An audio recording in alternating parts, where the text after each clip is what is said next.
Yeah, gotta aim for the top like, hold up. Yeah, I can never doubt myself, I know better. All of you critics be acting like you know better. Blowing the smoke, but I know when the dust settles that I'm in my element. It's evident that there's levels to the game. What's happening, people? Welcome back to the Athletes to Athletes podcast. Now, throughout this entire month of February, I've been fortunate enough to be joined by some absolutely amazing people to do some Black History Month content. So, let me start by thanking, my newest coworker, Tylene Braswell, who's come onto the team and has already been working on doing some amazing things, as well as Derek Furlow, who shared his experiences with me, Taryn Morgan at Morgan State, doing some fascinating things and awesome things in the on the campus of Morgan State, along with Keisha J. Kelly, one of the most inspirational and strongest Black women voices when it comes to HBCU sports. And then wrapping things up with Jolly Jones, who is the executive director of the HBCU Wrestling Initiative. Can't thank each and every single one of them enough for coming on and sharing their insight and their experiences. It was tremendous for me to be able to listen to their stories, listen to their insight, and just kind of give them a platform to talk about the different things that they are doing and working on and a part of. Secondly, I wanted to come on and discuss what Black History Month truly means to me. Obviously, I never really do solo podcasts. I'm normally having conversations, and it's taken me a number of times to try and record this and get the words right, and get everything that I truly want to say into an episode. As I said, I try to do it so many times and it never comes out right. So I'm going to attempt to do it one more time. Hopefully I get everything into this one solo episode. I don't intend on doing too many of these solo episodes, but to wrap up Black History Month, I definitely figured that I would give it a shot. So, obviously with a name like Athletes to Athletes, our focus is always on sports, and my entire life has been focused around sports, as a young athlete, wrestling, baseball, football, growing up. Sports have been my life. And then throughout high school, throughout college, I was known as an athlete.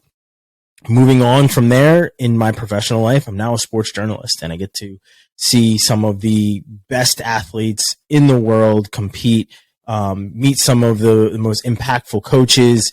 And it's obvious that sports has had a huge impact on me. But as I kind of look back and realize that, I got a front row seat to witness Black sports history throughout my lifetime. As I said, as a young athlete, I was able to go to Caesar's Palace and go to other places like Biloxi, Mississippi to watch my uncle fight. And being able to be front row and center for the things that, everyone praises him for and all that action was incredible. But it was the things that people didn't see that were the most monumental to me. As a young wrestler, being able to be in the sauna with him as he's training for a fight, or just be at his gym running on the treadmill as he's hitting mitts or hitting the bag.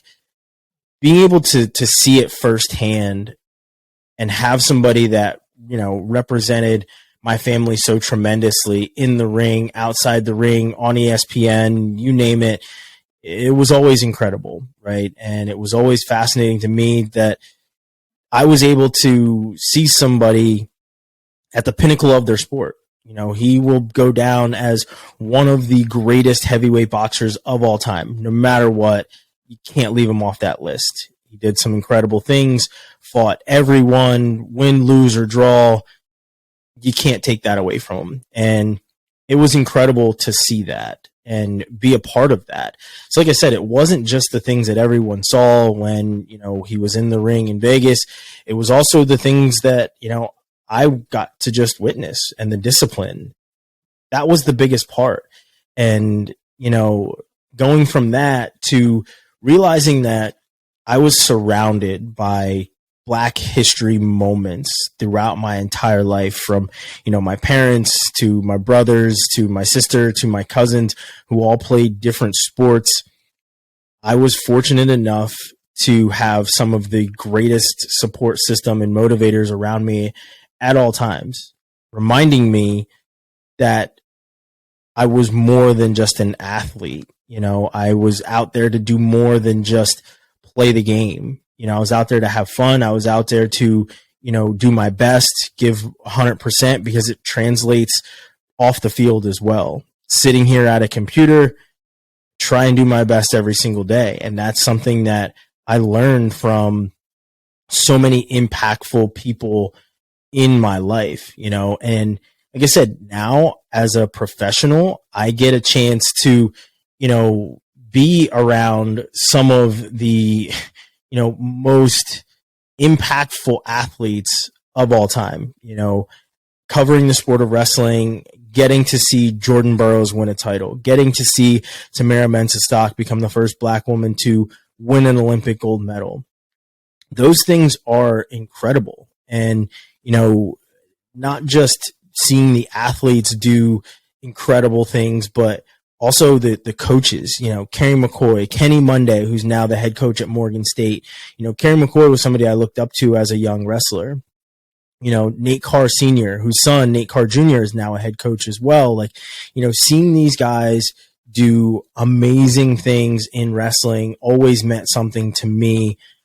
Because even though, like I said, I was front row center for my uncle doing the things that he did, seeing these guys in my own sport when I was growing up, like I said, the Kerry McCoys, the Kenny Mondays, Nate Carrs, being able to watch their old wrestling matches, that's where the phrase, representation matters kind of really piques your interest and really hits home, is when you see these guys out there grinding and doing it, but now with, and not just in wrestling too, right? Like my friends that are in the NBA realm, where it's Noel Hightower, who's now a G League assistant coach and a developmental coach for the Golden State Warriors. Man's also an author too, and wrote a really, really cool children's book. Had a chance to catch up with him. So, go check out that episode and listen to his really, really impactful and inspirational story.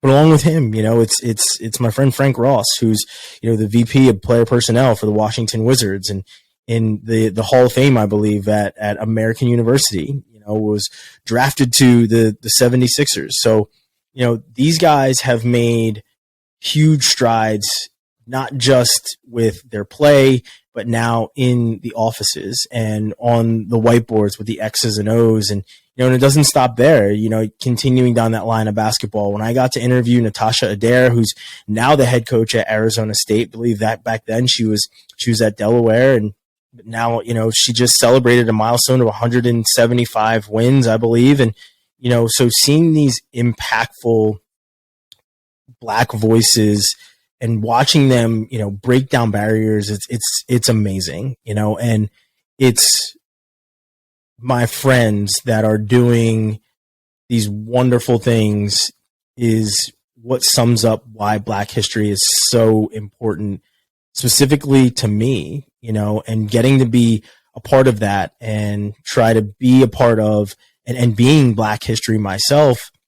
It's inspirational to see my friends do it and be inspired by it, to go out and do some incredible things myself. So, like I said, I've tried to record this a number of times. I don't know if I got it all across, even in this one, but I gave it a valiant effort. But, overall, I'm just really, really thankful that I'm able to be a part of the sports world the way that I can be, and get a chance to see these things firsthand, meet these people, and, just being able to be inspired by them on a daily basis and seeing what they do is always going to be incredible. But as always, I'm thankful really to you guys listening, coming back, whether it's every week or whenever you see somebody that piques your interest, no matter what. If you listen to one episode or all 40 some, I appreciate it, but just know that being able to bring Black History Month content on this platform throughout February and really highlight these conversations has been the greatest thing for me. And I look forward to bringing even more great conversations to you guys throughout Women's History Month, throughout Mental Health Month. You name it. We want to make sure that we are allowing these voices to speak volumes here on the A2A podcast. So again, I appreciate it. I love that you guys stick with us, and I can't thank you enough. We'll see you again next week.